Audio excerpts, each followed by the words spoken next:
नमस्कार, मी प्रतीक्षा. DNA मराठीमध्ये आपलं स्वागत. बुलढाणा जिल्ह्यातील लोणार तालुक्यातील चिखला गावात 20 फेब्रुवारी 2026 रोजी सायंकाळी 5 ते 7 वाजण्याच्या सुमारास घडलेली घटना संपूर्ण महाराष्ट्राच्या संस्कृतीला काळिमा फासणारी असल्याचा तीव्र निषेध अखंड मराठा समाजाच्या वतीनं व्यक्त करण्यात आला आहे.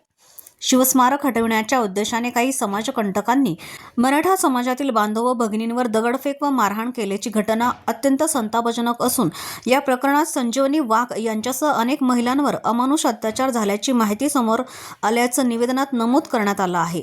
महिलांवर हात उचलणे हा केवळ कायद्याचा भंग नसून मानवतेवर घाव असल्याचे सांगत श्री सन्मान व न्यायाची शिकवण देणाऱ्या छत्रपती शिवाजी महाराज यांच्या विचारांचा अवमान करणारी ही कृती असल्याचं अखंड मराठा समाजाने म्हटलं आहे.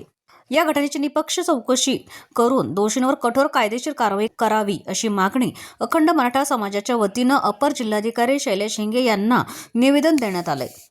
यावेळी गोरक्षनाथ दळवी, गोरक्षनाथ पठारे, संदीप जगताप, सिद्धांत पानसरे, रत्नकांत दरेकर, रवींद्र बारसकर, भाग्येश सव्वाशे, योगेश कोरेकर, अमित भुतकर, सागर भोसले, नितीन गव्हाणे, जगन्नाथ निमसे, सोमनाथ गुंड आदी पदाधिकारी उपस्थित होते.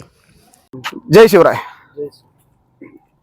सगळ्यात विषय असा होता का 2 दिवस म्हणजे 2 दिवसापूर्वी ज्या वेळेस चिखला गावात शिवजयंतीनिमित्त एक छत्रपतींचा पुतळा त्या ग्रामपंचायतच्या हद्दीत उभा केला आणि तिथं अल्पसंख्याक मध्ये मराठा मोडतो, सवर्ण मोडतात. त्यांनी एका माझ्या त्या संजीवनीताईंनी पुतळा तिथं आमचा बसवात या अपेक्षेने तिथं मागणी केली. तसं त्यांचं बोलणं झालं. पण काही समाजकंटक, मी जातीवर कोणाच्या येणार नाही, पण तुम्ही बहुसंख्य असल्यामुळं जर समजा जे कमी संख्येने आहेत त्यांना जर त्रास देणार असले तर महाराष्ट्रात मराठ्यांची संख्या ही किती संख्येने आहे याचा विचार त्यांनी केला पाहिजे. तरी काय हरकत नाही. आम्ही प्रत्येक जातीत 10 नासकेत म्हणून आम्ही जातीला कधी नाव ठेवणार नाहीत. पण ज्या कुणाला घरातून उठल्यानंतर छत्रपतींचं तोंड दिसतंय म्हणून पुतळा तिथं नको अशा म्हणणाऱ्या अवलादी जे आहेत ना त्या पाकिस्तानात पाठवून द्यायला पाहिजे सुरुवातीला. कारण छत्रपतींनी हे राज्य सांभाळलं, हे राज्य मोठं केलं, त्यांचं आजूल तिथं आहे बुलढाण्यातलं.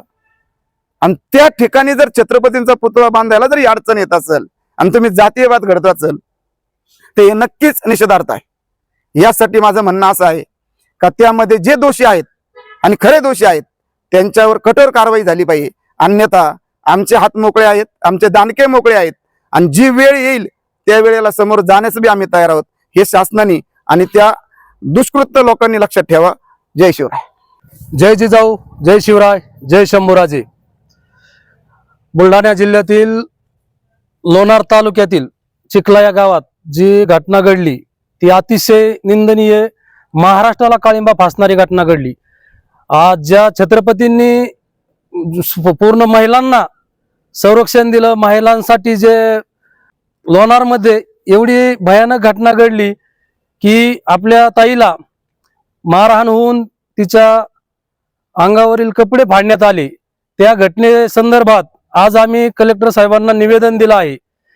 त्यांना निवेदन देऊन सांगितलं आहे की जे कोणी गुन्हेगार असतील, त्या घटनेला जे कोणी कारणीभूत असतील, समाजकंटक असतील, त्यांना लवकरात लवकर कारवाई करून जे काही शासनाच्या ह्याच्यानुसार त्यांना कडक शिक्षा करावी.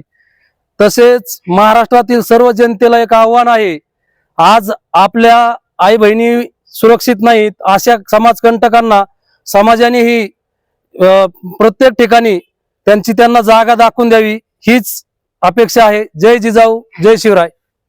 प्रतिनिधी पुंतजीर शेख, DNA मराठी, अहिल्यानगर.